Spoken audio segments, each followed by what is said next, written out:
Bom, nós temos estudado a carta aos Hebreus, capítulo 11, e esse texto nos fala sobre fé. Nós temos tratado sobre fé versus fobia, né? Esse é o tema geral que abraça todos os pontos aqui. E hoje nós vamos para um trecho maior. O autor aqui gasta mais tempo nesse trecho, nós vamos para esse trecho do verso 8 ao 19. Mas antes de ler, eu sei que há algum momento na sua vida que você vai pensar, se ainda não pensou, sobre as limitações da idade, não é? A gente olha para um momento e a gente fala assim, mas não tenho mais idade para isso, né? E é claro que para algumas coisas a gente não aguenta mais, né? Eu estava falando com o Mickey agora, antigamente brincava ali na bateria, não sentia dor nas costas, essas coisas todas, né? E o tempo vem passando e vão trazendo algumas debilidades, né? Mas eu penso que nós somos tentados a ter uma reflexão um pouco equivocada sobre o nosso período de vida. É certo que algumas pessoas miram na aposentadoria. Há um tempo atrás, lá na igreja no Brasil, havia uma ordem de que todos os pastores, pelo menos da denominação a que eu pertencia, todos os pastores tinham que ser aposentados aos 75 anos. E era sumária a aposentadoria. Chegava aos 75, parava de pastorear. E assim, eu achava meio absurdo, porque havia alguns homens com 75 anos que eram muito capazes, muito cheios de energia. E você tirava o ministério daquela pessoa naquela ocasião, não fazia sentido. E então, depois de muita reflexão e muita briga sobre isso, voltaram atrás. E aí, então, a pessoa decidia o momento, ou juntamente com a igreja, decidia o momento que era mais adequado para a sua aposentadoria. Alguns aposentam cedo lá no Brasil, dependendo do tipo de trabalho que você tem. Se você tem um trabalho de risco, com 50 e poucos anos, 53 anos, você já pode alcançar a aposentadoria, agentes federais, por exemplo, 53 anos, depois de 25 anos de serviço, podia alcançar a aposentadoria, então assim, chega aos 40 e você já pensa, será que eu estou na metade? Chega aos 50, você tem certeza que está na metade, e depois vai passando, você vai diminuindo a sua energia. Mas para alguns a vida começa depois, a vida começa aos 60, 70 anos. Muitos homens e mulheres importantes na história que fizeram grandes coisas já mais idosos, Por exemplo, a primeira-ministra de Israel, a Golda Meir, ela foi ministra com 70 anos de idade.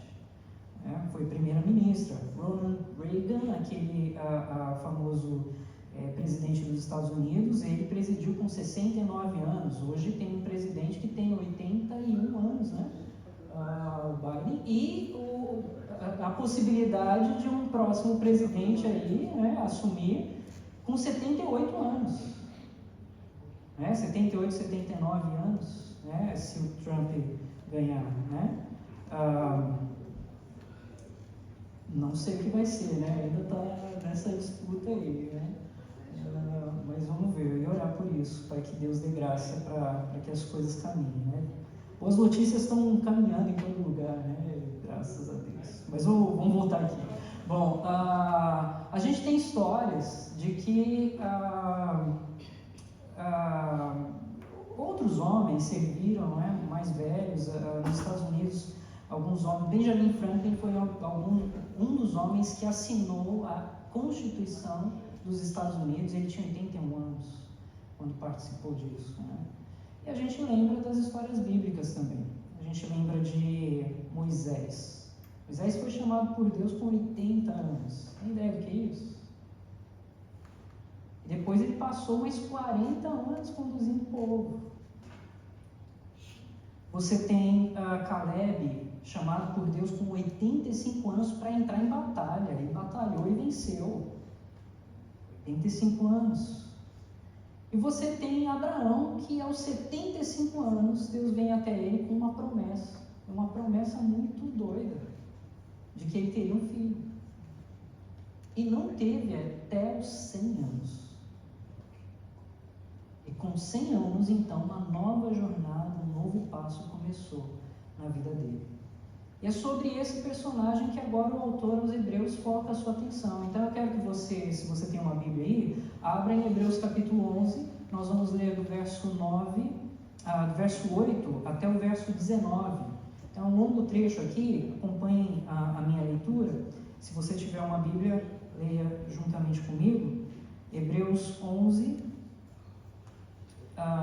do verso 8 ao 19.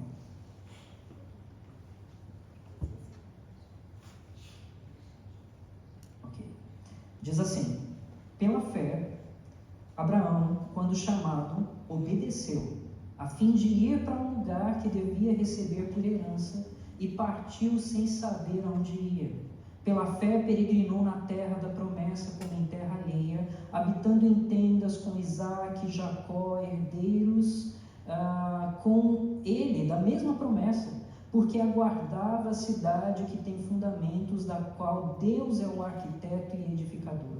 Pela fé também a própria Sara recebeu poder para ser mãe, não obstante o avançado de sua idade, pois teve por fiel aquele que lhe havia feito a promessa.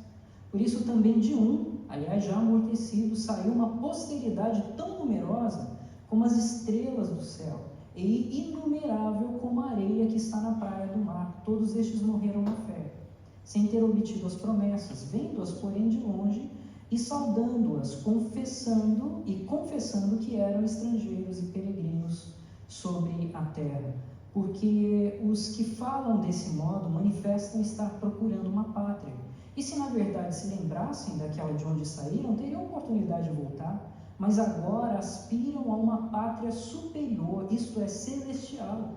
Por isso Deus não se envergonha deles, de ser chamado seu Deus, porquanto lhes preparou uma cidade. Pela fé, Abraão, quando posto à prova, ofereceu Isaque. Estava mesmo para sacrificar o seu unigênito, aquele que acolheu alegremente as promessas, a quem se tinha dito: em Isaque será chamada a tua descendência, porque considerou que Deus era poderoso até para ressuscitá-lo dentre os mortos, de onde também figuradamente o recobrou. Bem, eu quero só fazer uma geral aqui. O autor aos Hebreus, ele está argumentando sobre um ponto importante. Ele está dizendo o seguinte: olha, não pensem que a fé em Cristo mudou a forma como Deus leva um homem à salvação. A forma sempre foi pela fé, sempre foi pela fé. Embora no passado você podia ver os sacrifícios, embora no passado você podia ver todas aquelas cerimônias, todas aquelas regras cerimoniais e tal, regras alimentícias, tudo isso, todas essas coisas tinham um propósito de apontar ao Messias, mas de alguma maneira, todos os que foram salvos no passado foram salvos porque eles criam no Messias que viria. Eles depositavam a sua fé no Senhor, eles descansavam no Senhor, e era pela fé então que eles eram justificados. Então o autor aos Hebreus, ele começa lá no final do capítulo 10 dizendo: olha, a Bíblia diz no Antigo Testamento, o justo viverá pela fé, e então ele começa a falar sobre fé, nesse trecho que nós estamos, e ele dá vários exemplos de homens e mulheres que viveram pela fé, e agora ele chega no exemplo de Moisés. Nós tivemos o exemplo de Abel, e Abel era alguém que vivia era alguém que tinha fé e manifestava essa fé por meio da adoração. Nós tínhamos a Enoque, era alguém que manifestava fé por meio de andar com Deus. Nós tivemos Noé, era alguém que manifestava fé através da ação. E nós temos agora Abraão, que é alguém que manifesta a sua fé de alguma maneira pela peregrinação. É isso que nós vamos ver aqui na história. Só para você lembrar o fluxo da história do Antigo Testamento. Gênesis começa, Deus criando todas as coisas e ordenando o homem para que não desobedecesse comendo de uma árvore proibida. Ele vai como? A queda acontece. Essa é a primeira rebelião. Depois de um tempo, a gente tem um pouco de história, coisas ruins acontecem por causa do pecado, e coisas muito tenebrosas acontecem, você tem o dilúvio, segundo momento de grande rebelião. Depois, mais um tempo, as coisas vão tomando a sua forma e tal, os homens resolvem se rebelar de novo contra Deus, fazendo coisas que Deus não permitia que fizesse, e a Torre de Babel, mais um momento de desobediência e mais uma dissensão, e agora Deus espalha os povos.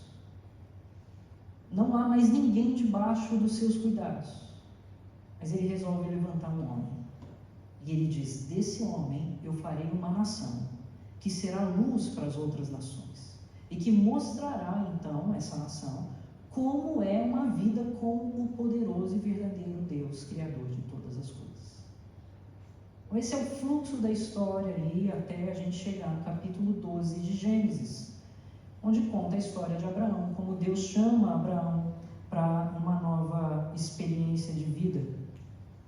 E Abraão tem grande parte ali de Gênesis como o personagem principal.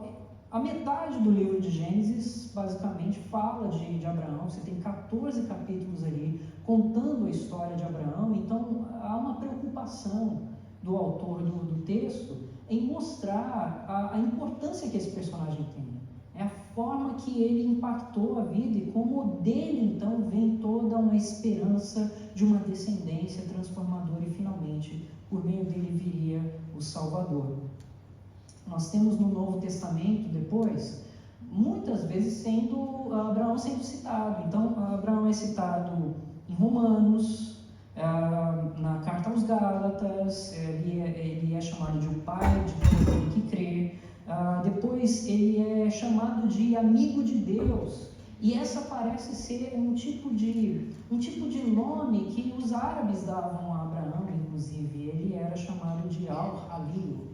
Al-Halil significa Al, Deus, e o restante, Halil, amigo dele. Né? Então, ele é o amigo de Deus. Esse personagem é certamente importante. E eu quero destacar algumas coisas aqui. Primeiro, que Abraão ele viveu como um peregrino. É isso que o texto mostra. A primeira coisa no verso 8 diz: pela fé, Abraão, quando chamado, obedeceu, a fim de ir para um lugar que deveria receber por herança, e partiu sem saber aonde ia. Partiu sem saber aonde ia. Ele obedeceu e partiu sem saber aonde ia. O lugar de onde ele vinha é chamado de Ur, ou Ur dos Caldeus. Seria a região que hoje é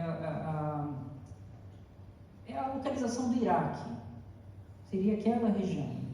Ele vem daquela região, e uma região que os arqueólogos depois descobrem que havia uma grande população, não era uma pequena população, mas havia muita gente ali, cerca de 300 mil pessoas viviam naquela região na época de Abraão, e eles tinham uma cultura bem avançada, eles tinham livros, instrumentos musicais, eles tinham instrumentos de construção, muitas coisas foram achadas naquela região, e supõe-se que foi daquele período de Abraão. Então ele era um homem vivendo numa grande cidade, um homem comum, um homem pequeno, embora rico, certamente um homem de destaque, mas era um homem dentro de uma grande população. E de repente Deus vem a ele, fala com ele e o chama para sair dali, e ele vai para outro lugar. Naquela região havia um Deus principal, o Deus patrono da cidade. Embora a cidade fosse cheia de divindades, havia um Deus que era patrono, e ele era chamado de Sin, em acádio, e Aná, em sumério. E é possível que esse Aná foi aquele que se tornou depois o Alá dos muçulmanos. Então é possível. Há algumas discussões em cima disso. O fato é que, o que eu quero apontar com isso é que ele vivia numa cultura de muitas pessoas e uma cultura de uma religiosidade que não era a fé como nós conhecemos. Ele não cria no mesmo Deus. Ele não tinha uma experiência ainda com Deus, mas Deus vem até ele pela sua graça e fala diretamente com aquele homem e dá uma ordem para aquele homem. E veja, o que é impressionante é que Deus olha para Abraão, conversa com ele e fala: olha, você vai sair daqui e vai para lá. E ele não explica nada mais. Ele não chega assim: olha, Abraão, prazer, eu sou o verdadeiro Deus, Yahvé, Criador de todas as coisas, muito prazer, olha aqui, estou aqui para a gente se relacionar, tal. Ele, pelo menos até a conversa que a gente tem na Escritura é: vai, sai daí e vai para onde eu vou te mostrar. E a gente tem um homem que é tão impactado com aquela experiência, que a gente desconhece os detalhes, que, conforme a Escritura diz, ele obedece e vai. É alguém que depende da fé? Um homem que recebe a mensagem, recebe a promessa, ele obedece e vai. E esse homem, então, ele começa uma experiência de peregrinação. Eu imagino as pessoas se juntando ali, ele juntando a família, e Sara juntando as coisas, e para onde a gente vai? Eu não sei. Como assim, não sabe? Vamos, que Deus falou comigo. E a gente vai.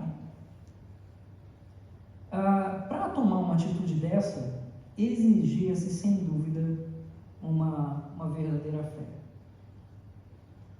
E Deus, em algumas ocasiões na nossa vida em geral, eu tenho certeza que Ele desafia a gente com desafios assim também. Talvez você já tenha vivido uma experiência que você não sabia o que ia dar, não sabia como seria, mas Deus falou claramente no seu coração: vai e faça isso. E você tinha a opção ali, ou obedecer ou não obedecer, ou criar os seus planos e projetos para fazer do seu jeito, ou fazer do jeito que Deus manda, e então obedecer e seguir conforme a vontade dele. Se você teve a experiência de obedecer e seguir conforme a vontade dele, você sabe sempre o resultado. O resultado é positivo. Deus sempre cuida, Deus sempre abençoa, Deus sempre retribui com bondade a obediência do seu povo. Deus sempre retribui com sua graça quando o seu povo deposita uma fé nele, uma fé de confiança de fato, uma fé de esperança, de descanso nele, e vai e faz. Mesmo contra a vontade talvez de outros, mesmo contra qualquer esperança, mas conforme o que Deus fala, conforme a vontade dele, você vai e faz. É claro, há coisas que são claras para nós pela Escritura. Então, Deus dá mandamentos para todos nós. Em alguns momentos na sua vida você é impactado em obedecer ou não obedecer. Cumprir a vontade de Deus ou não cumprir a vontade de Deus. E você sabe o que acontece. Quando você não cumpre, sempre há problemas. Quando você cumpre, de alguma forma, ainda que você sofra consequências, Deus abençoa. E você vê a mão de Deus agindo no futuro. Isso deve ser um chamado para nós, porque foi assim na vida de Abraão. Ele obedeceu. E em cada passo que ele deu, em todos os passos que ele deu, Deus o abençoou nessa vida peregrina. Deixa eu te dizer uma coisa, como talvez alguém novo na fé, alguém que tem batalhado com algumas questões do seu coração. Deus te chama para uma peregrinação, para novos passos, para passos que vão além daquilo que você está acostumado a dar, para passos que quebram os limites daquilo que você estabelece como a sua personalidade. Sabe, às vezes você olha para si e você se identifica desse jeito: eu sou assim, assim, assim, assim, e é por isso que eu faço isso, isso, isso e isso. E quando Deus entra na sua vida com a graça e com Cristo Jesus, Ele te chama para dar passos para além daquilo que você acha que são seus limites. E para dar esses passos para além daquilo que você acha que são esses limites, você precisa de fé, de confiar no Senhor, de se estender para além desses limites, às vezes da sua própria personalidade, às vezes das suas próprias lutas, e descansar na mão do Senhor. Não sei se isso tem feito sentido para você de alguma maneira, mas em algum momento esse clique vai acontecer. E eu rogo a Deus que logo aconteça, porque você não experimenta a vida em abundância que Cristo promete para aqueles que são seus, a não ser que você saia do conforto e vá para um lugar onde Deus está te chamando e talvez você não saiba onde é. Você precisa caminhar para lá. E quando você fizer isso, descansando no Senhor, saiba que o Senhor vai abençoar. Uma das promessas benditas que Ele traz na sua palavra é que as suas misericórdias se renovam toda manhã sobre aqueles que são seus. O Salmo 23 termina: bondade e misericórdia certamente me seguirão todos os dias da minha vida e habitarei na casa do Senhor para todo sempre. O Senhor Jesus, quando Ele subiu aos céus, antes de subir, Ele disse que toda autoridade foi dada a Ele no céu e na terra, e Ele disse assim: eis que eu estarei convosco todos os dias, até a consumação dos séculos. Mas você precisa caminhar para onde o Senhor te chama aí. Abraão viveu como um peregrino. Ele obedeceu à vontade de Deus.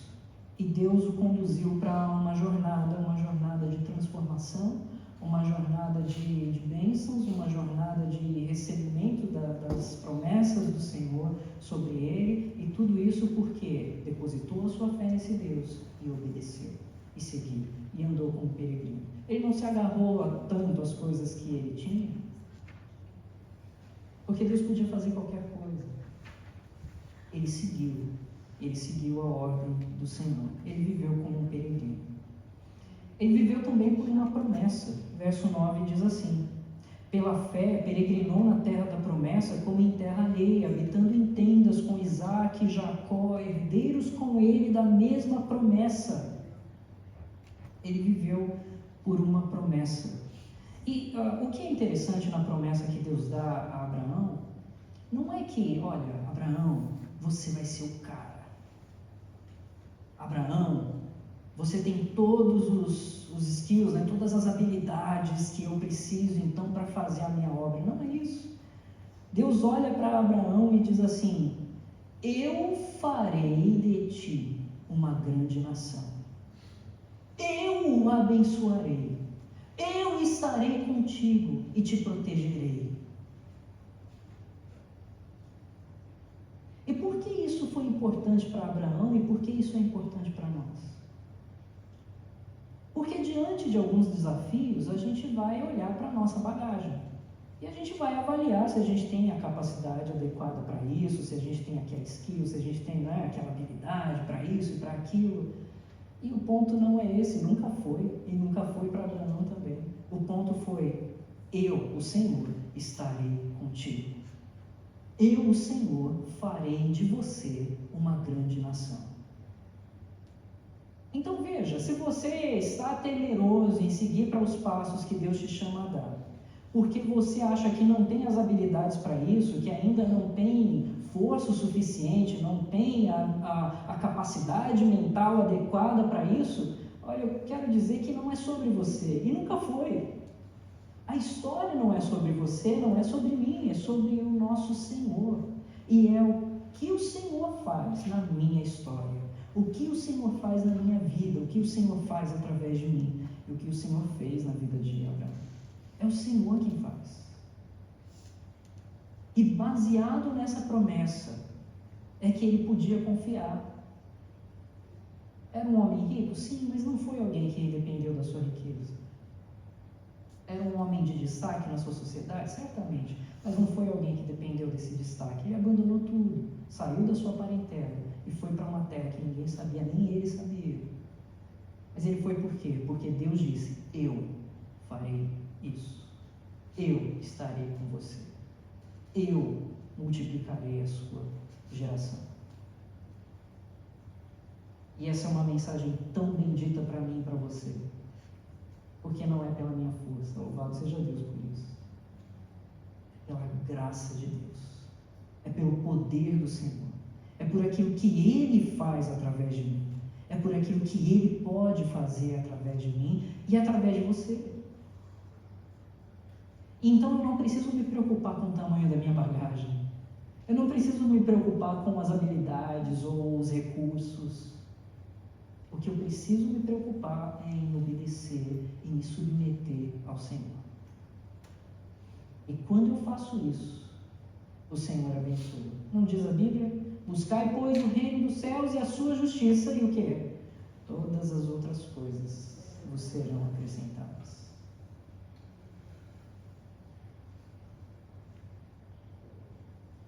Isso é uma bênção. Abraão não precisava fazer por ele mesmo. Era Deus fazendo primeiro. Aliás, é assim, não é? A gente sabe pela Escritura que nós amamos a Deus, diz a Bíblia, porque Ele nos amou primeiro. Porque se não fosse o seu amor, o nosso coração não seria tornado para Ele, não seria voltado para Ele. É a bondade dEle que vem sobre mim primeiro, para que então isso mova o meu coração para o Senhor. E Ele disse, qual era a promessa? Olha, farei de você uma grande nação. Se você contar os judeus espalhados pelo mundo, aí a gente tem o quê? Talvez 300 a 400 milhões. Se você contar que Abraão também foi pai dos árabes por Ismael, você tem mais, multiplica esse número.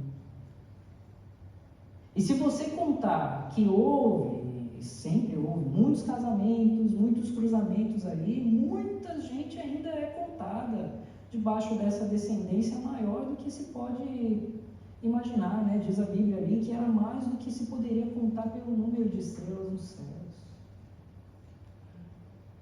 E a descendência ainda está aqui, toca a todos nós, faz diferença na história. Por quê? Porque Abraão creu em Deus e Deus realizou a sua promessa.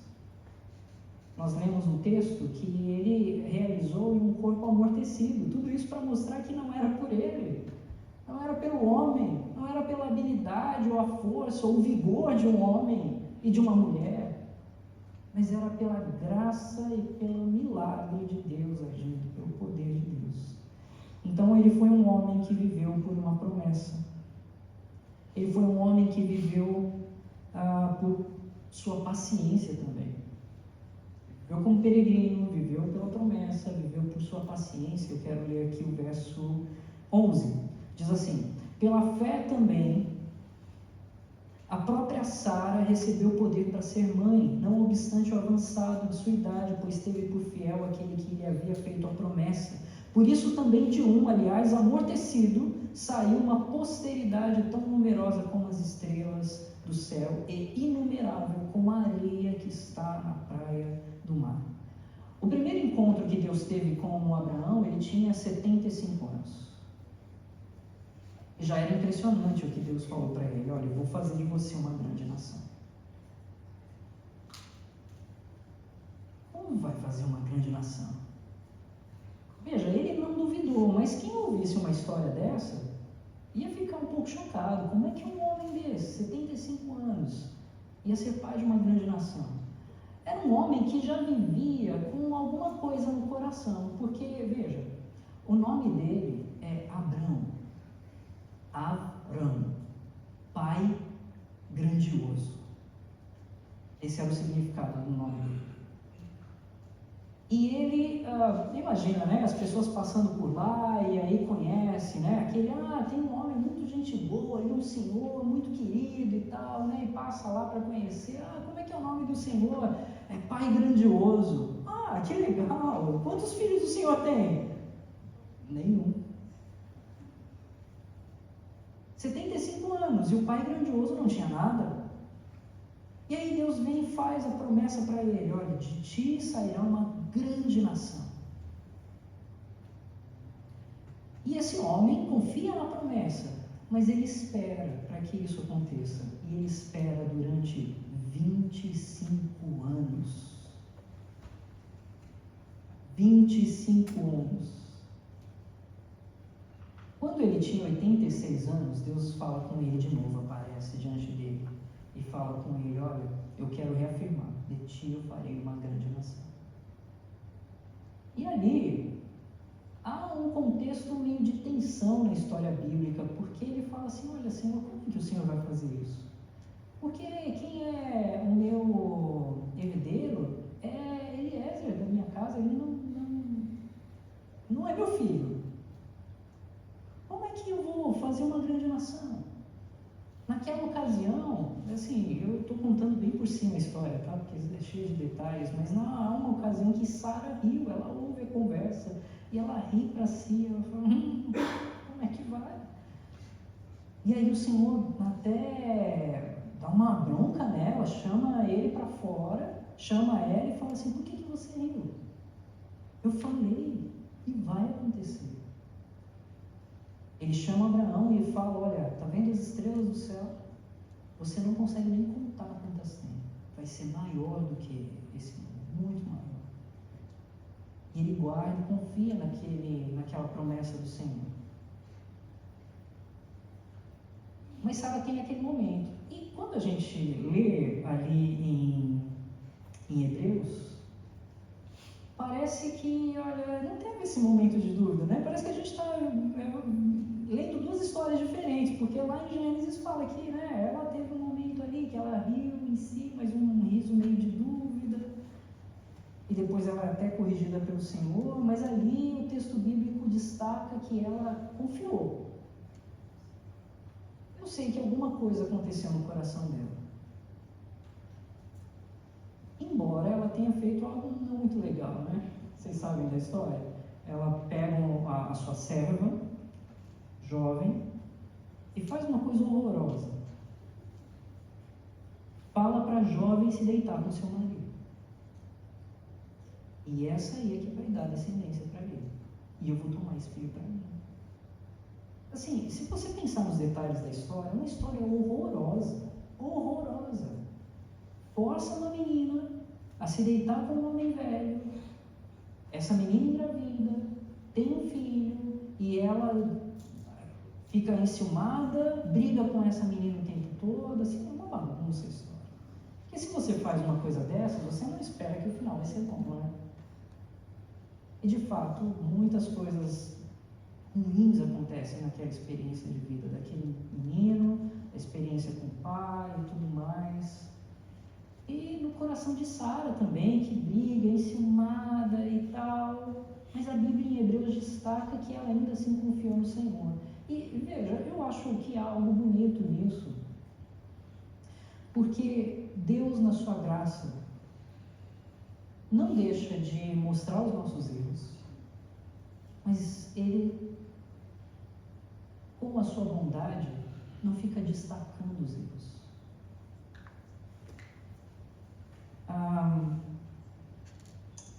Diz 1 Coríntios, o amor não se ressente do mal, o amor não guarda registros.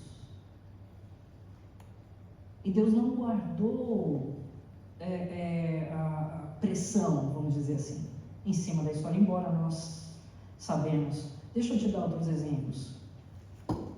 Moisés é conhecido pelo quê? Por ser um homem grandioso, paciente, libertador de Israel, não é? Mas a história dele começa com um assassinato. Qual é a primeira coisa que vem na sua mente? Não. Mas ele assassinou alguém. Tirou a vida de um outro homem. Mas Deus destaca ele por outras coisas, embora ele tenha feito o que fez. Se você pensa na história de Davi, o que você vai pensar? Você fala assim, nossa, foi um grande rei de Israel. O Salvador é descendente de Davi, a gente fala, com honra. Foi um grande homem, venceu Golias, muitas coisas, mas o que ele fez?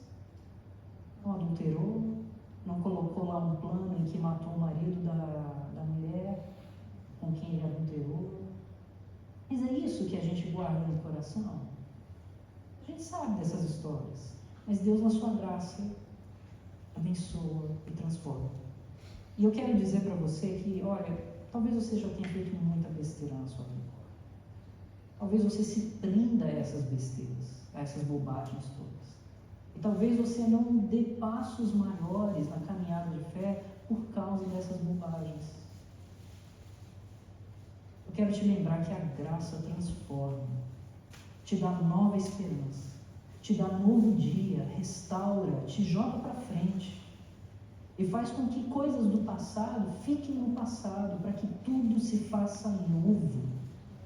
E essa é uma bênção gigantesca. A mensagem do Evangelho é uma mensagem de recomeço. A mensagem do Evangelho é uma mensagem de recomeço. E é um recomeço todo dia. Deus te dá uma nova chance, para que então você, como homem ou mulher do Senhor, marque essa história de alguma forma. E Deus, na sua graça, vai cuidar com que a sua história seja marcada não com as coisas ruins e com seus pecados, mas com as coisas boas que Ele realizou através de você. Ele fez assim com Sara, Ele fez assim com Abraão. Ora, Abraão não era uma vítima de uma situação de praticamente um estupro. Não era uma vítima daquilo. Ele participou. Ele fez aquilo intencionalmente. Mas o que se é destacado de Abraão? Um homem que viveu pela fé. Eu conheço homens e mulheres que fizeram coisas erradas, coisas ruins. Mas que quando eu olho para o geral da história deles, eu olho para pessoas transformadas e pessoas que deixaram um legado. Eu lembro do meu avô na sua simplicidade. Às vezes a gente discutia algumas coisas e meu avô, assim, não estava contente com uma direção, mas eu discordava dele e tal e tal. Meu avô passou, foi para a cidade celestial. E eu olho para trás e falo, eu quero ser um homem como meu avô. Se Deus me der a graça de ser assim. Eu conheço os erros, os defeitos dele, mas ele deixou um legado incrível. Um legado que ressoa ainda na cidade dele. Anos e anos depois, as pessoas ainda falam no rádio o nome dele. Porque foi alguém que viveu pela fé. E Deus nos dá a graça de viver essa experiência também. Bom, Abraão viveu por permanência, é outra coisa que eu quero destacar aqui. Verso 14 diz assim. Verso 10. Porque aguardava a cidade que tem fundamentos, da qual Deus é o arquiteto e edificador. Essa é a primeira coisa. Porque aguardava a cidade que tem fundamentos, da qual Deus é o arquiteto e edificador. Verso 14. Porque os que falam desse modo manifestam estar procurando uma pátria. E se na verdade se lembrassem daquela de onde saíram, teriam a oportunidade de voltar. Mas agora aspiram a uma pátria superior, isto é, celestial. Por isso, Deus não se envergonha deles de ser chamado seu Deus, porquanto lhes preparou uma cidade. Olha, Abraão, ele viveu ali naquela vida de peregrinação, ele chegou numa terra da promessa, mas ele não viveu todas as experiências da promessa. Eu acho que eu preciso voltar um pouquinho atrás, né, e contar que sim, aos 100 anos ele teve o filho Isaac. Eu só preciso completar a história aqui, senão eu não vou ficar em paz. Ele teve Isaac. E quando ele teve esse menino, por milagre, com 100 anos, Sara com 90, Sara deu o nome de Riso. É isso que significa Isaac. Antes ela riu ali com uma desconfiança, e agora ela ri com alegria, porque Deus cumpriu a sua promessa. Isaac é riso. E ela marca então essa experiência com riso, mas riso de confiança, riso de alegria no Senhor. Deus fez ali o seu poder agir, Deus fez a sua bondade permanecer sobre eles, porque eles confiaram no Senhor. Ok, essa é uma parte, agora vamos seguir. Mais à frente, eles estavam ali porque Deus ia dar uma nova terra para eles. No entanto, Abraão nunca foi realmente o possuidor daquele lugar, embora ele estivesse criando ali a sua descendência. Ele nunca foi um possuidor final daquele lugar. A única coisa que ele realmente comprou foi um campo, porque quando Sara faleceu, ele fez questão de comprar um lugar para enterrar Sara. A pessoa não queria, não, Abraão, precisa, não precisa. Não, eu quero comprar. E ele comprou, mas foi a única coisa que realmente ele possuía ali como terra, embora seja uma terra prometida para a sua descendência. E ele não se importava com isso, porque, como diz a Bíblia aqui, ele mirava em outra cidade. Ele mirava em outra pátria. Não era aquilo que importava.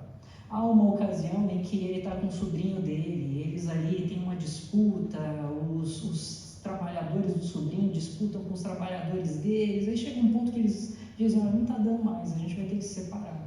Aí o sobrinho olha para um lado e vê assim, um lugar todo vistoso, todo bonito, e o outro lado, mais ou menos. O sobrinho olha e fala, eu quero ir para lá.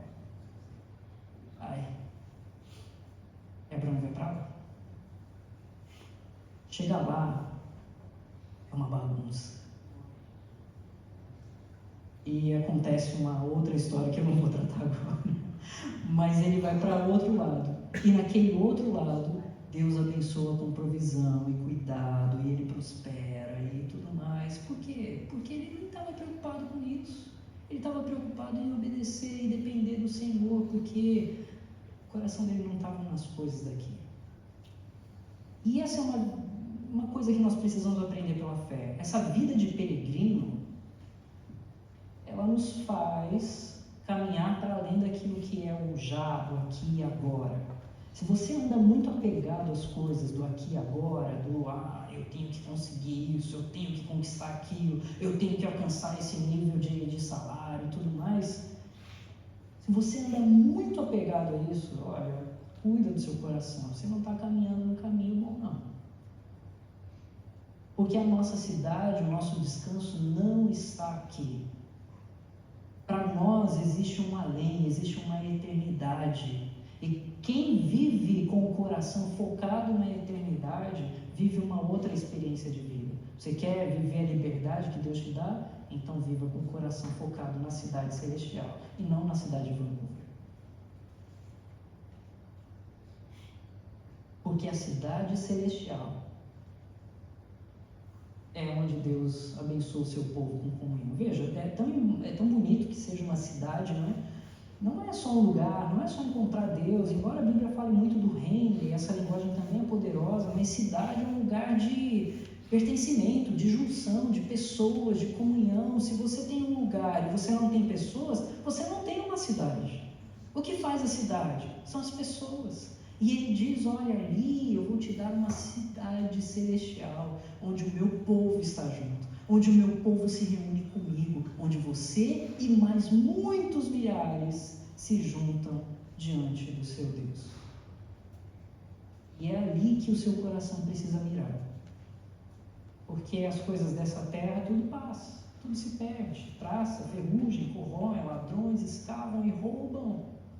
Mas se o teu tesouro está nas coisas celestiais, isso ninguém pode tocar. E eles colocaram seus corações ali. Abraão colocou seu coração lá. Ele podia voltar, mas ele não voltou. Ele dependeu do Senhor até o fim. E o Senhor cuidou dele e o fez prosperar até o fim. Então, talvez a sua mentalidade precisa mudar. Quando você vive alguma experiência em que você é muito tentado a ficar focado no que fazer, em como realizar, em como...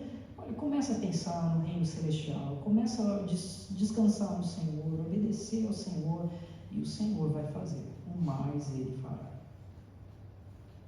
Não é assim? Entrega o teu caminho ao Senhor, confia nele, e o mais Ele fará. Bom, esse é um homem que também viveu pelo poder de Deus. E esse é o último ponto que eu quero destacar. Verso 17 diz, pela fé, Abraão, quando posto à prova, ofereceu a Isaque, e estava mesmo para sacrificar o seu unigênito, aquele que acolheu alegremente as promessas, a quem se tinha dito, em Isaque será chamada a tua descendência, porque considerou que Deus era poderoso até para ressuscitá-lo dentre os mortos, de onde também figuradamente o recobrou.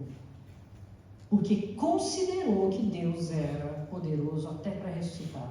Qual é a história por trás aqui? Quando esse menino cresce, tinha 12 anos, Deus olha para ele e fala assim, olha, Abraão, agora você vai pegar esse menino e vai sacrificar ele para mim.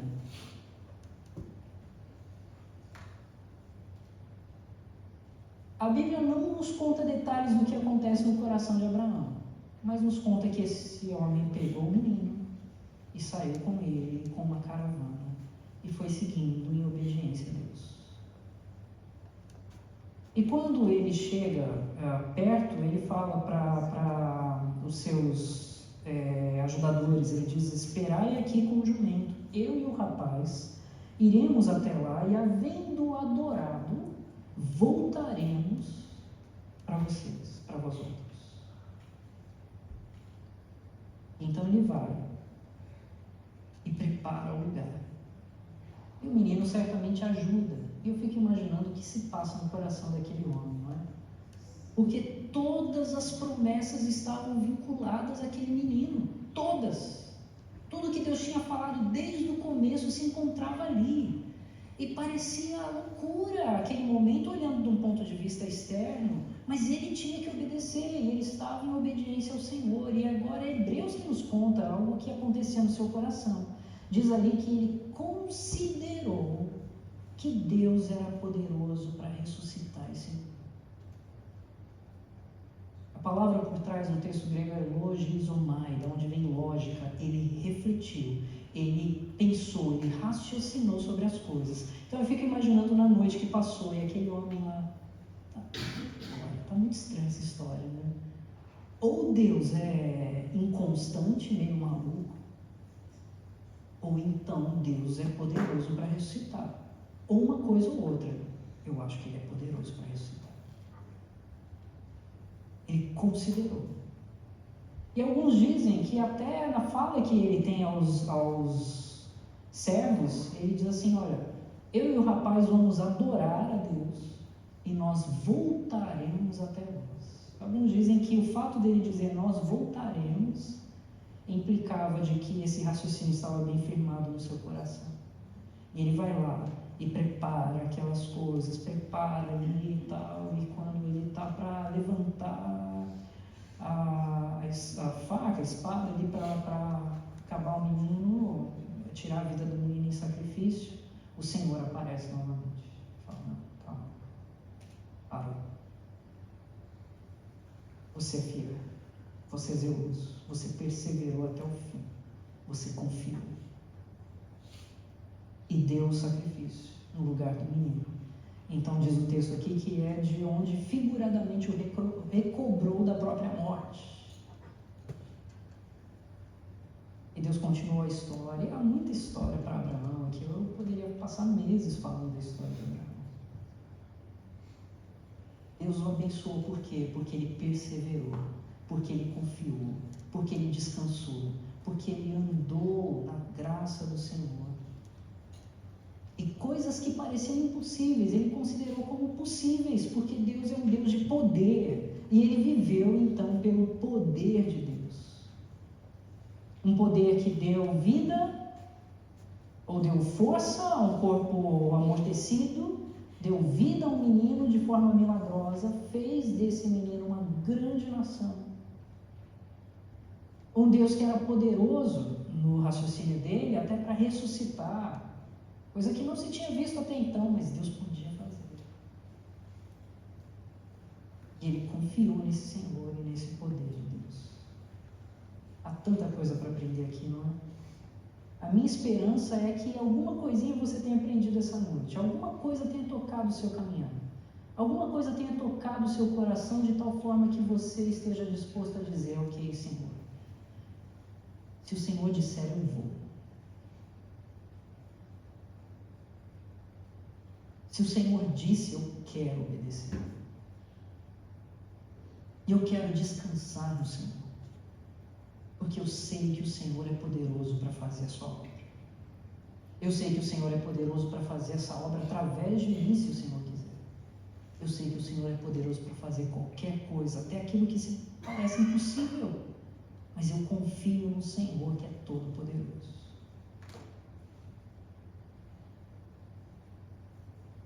Ele foi lá para adorar ao Senhor, ele diz com essas palavras, né? Eu vou adorar ao Senhor e eu volto. E olha, eu talvez não seja o ponto do texto aí em Gênesis, mas eu quero destacar isso. Seu coração precisa ser um coração de adoração a esse Deus. Um coração que reconhece o seu amor. Um coração que reconhece a sua graça. Um coração que descansa nessa verdade. E então você pode cantar e dizer, olha, esse amor está sobre mim. Eu posso cantar desse amor. Eu posso honrar esse amor. Eu posso viver esse amor. Eu posso viver essa liberdade. Olha, sinta-se desafiado, gente. Sinta-se desafiado a viver para além dos limites daquilo que você estabelece para você.